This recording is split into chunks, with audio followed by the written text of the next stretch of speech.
नमस्कार, मैं कंचन नेगी। प्रस्तुत हैं दोपहर समाचार। वित्त मंत्री निर्मला सीतारमण ने आज लोकसभा में वर्ष 2024-25 का केंद्रीय बजट पेश किया। ये एनडीए सरकार के तीसरे कार्यकाल का पहला बजट है।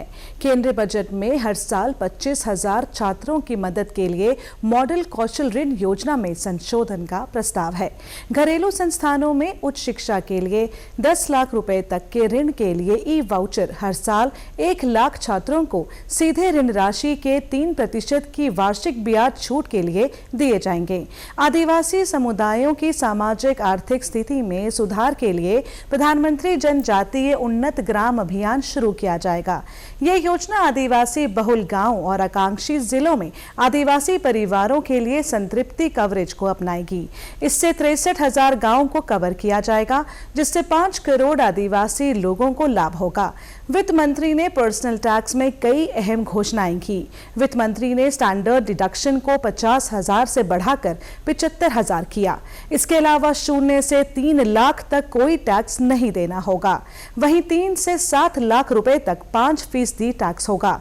वित्त मंत्री ने कहा कि इनकम टैक्स प्रक्रिया को सरल बनाया जाएगा। उन्होंने कहा कि 2/3 लोगों ने नया टैक्स रेजिम को चुना है। कैपिटल टैक्स गेन को सरल बनाने का प्रस्ताव है। कैपिटल गेन की लिमिट बढ़ाई जाएगी। इसके साथ ही टीडीएस बकाया प्रक्रिया को सरल किया जाएगा। वित्त मंत्री ने कहा कि टीडीएस वक्त पर नहीं देना अपराध नहीं होगा। मुख्यमंत्री पुष्कर सिंह धामी ने राज्य में समान नागरिक संहिता यूसीसी लागू करने की तैयारियों के संबंध में सचिवालय में बैठक ली।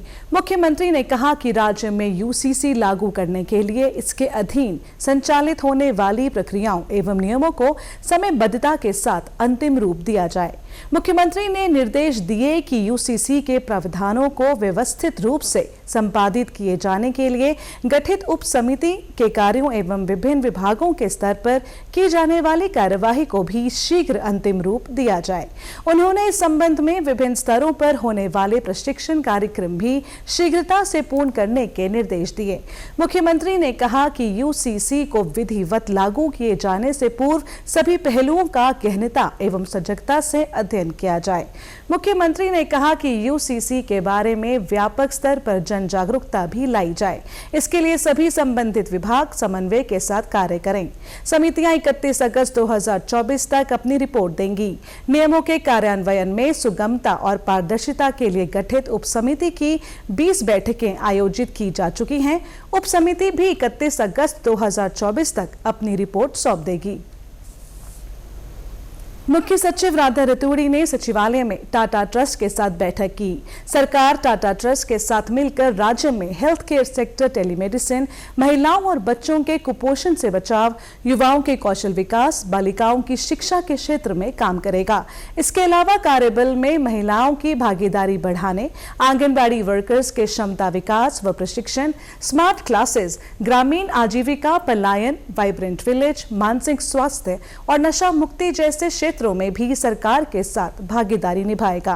मुख्य सचिव राधा रतूड़ी ने टाटा ट्रस्ट के समक्ष उत्तराखंड सरकार की प्राथमिकताएं और ट्रस्ट एरिया को फोकस करते हुए राज्य में युवाओं के लिए राज्य की आवश्यकताओं और परिस्थिति के अनुसार मुंबई सहित देश के विभिन्न स्थानों में टाटा ग्रुप के स्किल डेवलपमेंट इंस्टीट्यूट में कौशल विकास प्रशिक्षण की व्यवस्था करने का आग्रह किया। उन्होंने टाटा ट्रस्ट द्वारा टेलीमेडिसिन के क्षेत्र में कार्य किए जाने की सहमति पर निर्देश दिए कि इसके लिए सबसे पहले पर्वतीय जनपदों और ब्लॉकों को चयनित किया जाए। बैठक के दौरान टाटा ट्रस्ट द्वारा राज्य के 13 जिलों की कमजोर सामाजिक आर्थिक पृष्ठभूमि वाली 13 टॉपर बालिकाओं को आर्थिक अनुदान की कार्ययोजना की बात कही गई। पुलिस महानिदेशक अभिनव कुमार कांवड़ मेला 2024 के लिए पुलिस प्रशासन की व्यवस्थाओं को परखने के लिए हरिद्वार पहुंचे। मेला क्षेत्र में भ्रमण के दौरान उन्होंने वरिष्ठ पुलिस अधिकारियों के साथ बैरागी कैंप, सिंहद्वार, शंकराचार्य चौक, बस अड्डा, ज्वालापुर, नीलधारा पार्किंग, रोडी बेलवाला, हर की पैड़ी और अन्य मेला क्षेत्रों का भ्रमण करते हुए व्यवस्थाओं को और बेहतर किए जाने के निर्देश दिए। इसके बाद पुलिस महानिदेशक ने मेला कंट्रोल रूम में अधिकारियों के साथ बैठक की।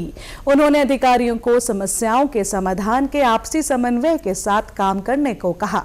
उन्होंने कहा कि हमें हर मौसम में अपने ड्यूटी पॉइंट पर सतर्क और निर्भीक रहना है। कांवड़ मेला प्रभारी को कांवड़े मेला ड्यूटी में तैनात सभी कर्मियों को बरसाती उपलब्ध कराने के साथ ही खाने पीने एवं रहने की कोई भी समस्या हो तो उसे दूर किया जाए। बैठक के बाद पुलिस महानिदेशक ने कांवड़ मेले के प्रथम दिन उत्कृष्ट कार्य करने वाले पुलिस, पैरामिलिट्री और होमगार्ड के जवानों को पुरस्कृत किया। इसी के साथ अभी तक के समाचार समाप्त हुए। दूरदर्शन समाचारों से जुड़े रहें। मिलते हैं फिर शाम 6:30 बजे के बुलेटिन में। नमस्कार।